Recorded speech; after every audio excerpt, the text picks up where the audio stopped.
Hey class, this is Mr. Robert, Shasta High School, and this is a look at the Chapter 3 test for CP Math 1. If you're not happy with your test score, listen closely. I'm going to let you do some point recovery.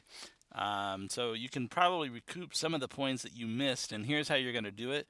Stop by my classroom every day at lunch, and I'll let you do 1 to 2 problems. So you kind of you get to pick, right? Say, hey, I'm going to study up and figure out question number 1. Spend some time doing that the night before, and then come and say, hey, Miss Roberts, I'd like to try question number 1 again.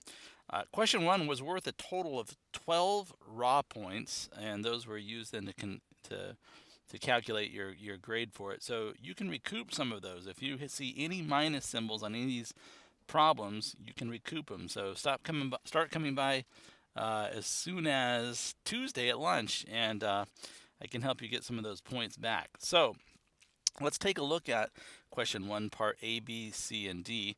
And I'm just going to say I'm not really interested in doing this from the point of view of rules. I see students misapply rules, misunderstand rules, so I'm trying to teach this in terms of understanding what these are and just from a very definitional point of view. So the first thing I see here is I have something, right? Something raised to a power, a to the b power, right? So this b tells me how many copies or how many factors I have of a, right? This tells me how many of those I have. So if I look at this problem, I can see that my exponent is 3. That means I have 3 of these factors. Factors are things that are multiplied together. Multiplication. So I'll write out 3 factors of this. I'll write this as 4x cubed times another 4x cubed times another 4x cubed. So if you look at it, right, it's 4, there's a 4 times a 4 times a 4. There are 3 factors of 4, and there are 3 of these groups of 3 factors of x, right? I've got x to the third 3 times. So again, looking at this from a point of view of a definition and considering the commutative property of multiplication, I can rewrite this as 4 times 4 times 4. And then I'll write the x cubed, x cubed, x cubed. And I understand and realize that every single, whoa, don't zoom out like that. Every single one of these, right, is equal to an x times an x times an x. There's 3 factors of x there.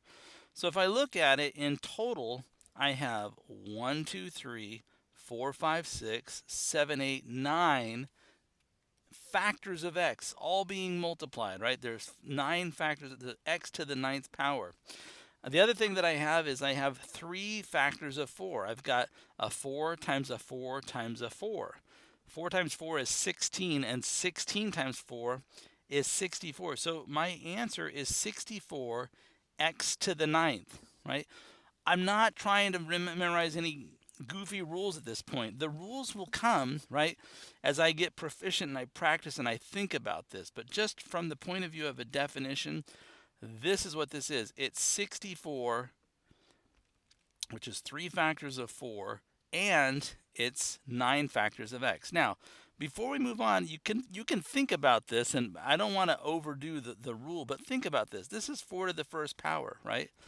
If I look at this, I'm raising products that have powers to a power.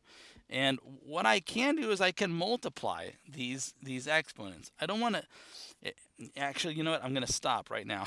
If you want to look it up, these rules are all in chapter 1.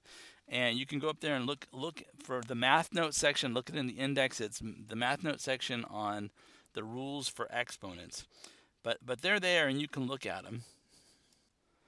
Okay, so let's move on to part B. Again, not focusing on rules, focusing on just basic definitional understandings. Look, I'm going to rewrite the numerator and denominator, and as I rewrite these, what I write down is identical. It has the same value of what I started with, but I'm intentionally breaking this up so I can identify giant ones that I have in both the numerator and denominator. So for example, 12 is 3 times 4. So I'm going to write this as 4 times 3. And then I'm going to write it as a squared times a squared. Now, the reason why I selected what I selected was I'm looking at this denominator. And we'll talk about that in a minute, the denominator. But look at the numerator. Look, I've got 4 times 3, which is 12. Yes. And I've got a squared, which is a to the fourth, right? This is 1, 2, 3, 4 factors of a. And this is 4 factors of a, right? A to the fourth. Now, look over at the other side. This is a 3 and an a and a square. The precise reason why I broke this down this way is because you can see, look, I've got 3a squared in both the numerator and in the denominator. That's just equal to the number 1, right? Anything divided by itself equals 1. And what I'm left with here is simply 4a squared. And that's the answer for B, 4a squared. Not a gimmick, not a trick. I'm just using this understanding of giant ones and the fact that I can simplify things based on that. All right, let's move to part C. On C, it's all multiplication. You can see I'm multiplying things together. In fact, numerically, I can see that I've got a 4, a 2, and a 3. And if I multiply 4 times 2, I have 8. And if I multiply 8 times 3, I've got 24. So part of this is the number 24. And then you can see I've got an x squared times an x cubed times an x to the negative third power. Now, when I combine these, right? When I combine these, I'm counting up the number of the factors of x that I have. So if I look at just this first part, right? This is an x times 3 factors of x, right? X squared times x to the third is x to the fifth power. And I can see that right there. So what I'm doing is when my bases are the same, because I'm counting up and adding how many factors I have, factors, things that are being multiplied, I can see that I have 5 factors of x. Now, I can extend that rule to deal with these negative exponents, and if you look at this, this is x to the third and x to the negative third. This becomes 24x squared times x to the 0 power. Where'd this 0 power come from? Well, look, x to the third times x to the negative third is x to the 0 power. So what, you say? Well, I hope that you know x to the 0 power equals 1. So I have my answer here. It's just simply 24 times x squared. So I'll write that for part C. This is 24x squared. And then finally, part D. You know, I can look at a lot of little parts of this. One of the things that I can see is I've got a 6 over a 2. I understand that 6 is 2 times 3. And then when I look at that over 2, I can see, oh, there's a giant 1 in the 2 over 2. Okay, not the whole story. There's still more to be done here. Notice I have 6 factors of x in the denominator, and then I have this x to the negative second power in the numerator. That's a problem, okay? The best way to conceptually neutralize negative exponents is to multiply, right, by exactly the same, but with positive exponents. Now, I can't just do that in the numerator alone because I'd be changing the value of this expression. But I can actually introduce a giant 1. So this is totally legal for me to put this here. Think about it. All I'm doing is multiplying by 1. And if you've never played with it on a calculator, pick any number you want, multiply it by 1. Multiply it by 1 again. You multiply by 1 forever, and you're still going to get the same thing.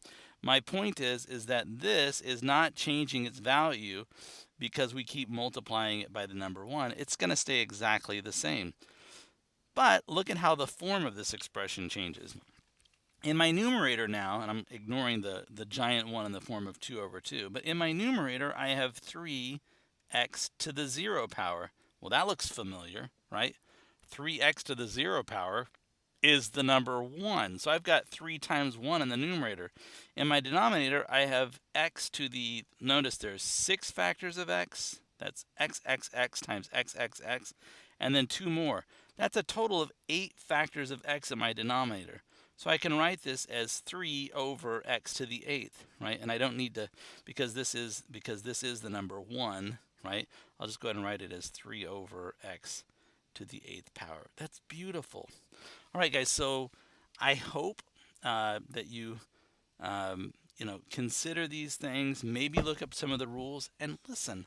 Flip through your textbook and find a few problems that look like this. They're all over the place. And if you've done what you're supposed to do in your composition notebook, as you thumb through that, you should see a lot of problems that you've already done that are similar to this, and you should have the solutions already there. And if all else fails, if you just need some extra practice before you come in and try to recoup the points, ask me to give you a couple of questions, and I'll just kind of test you and see how it's going. All right, so that's question number 1.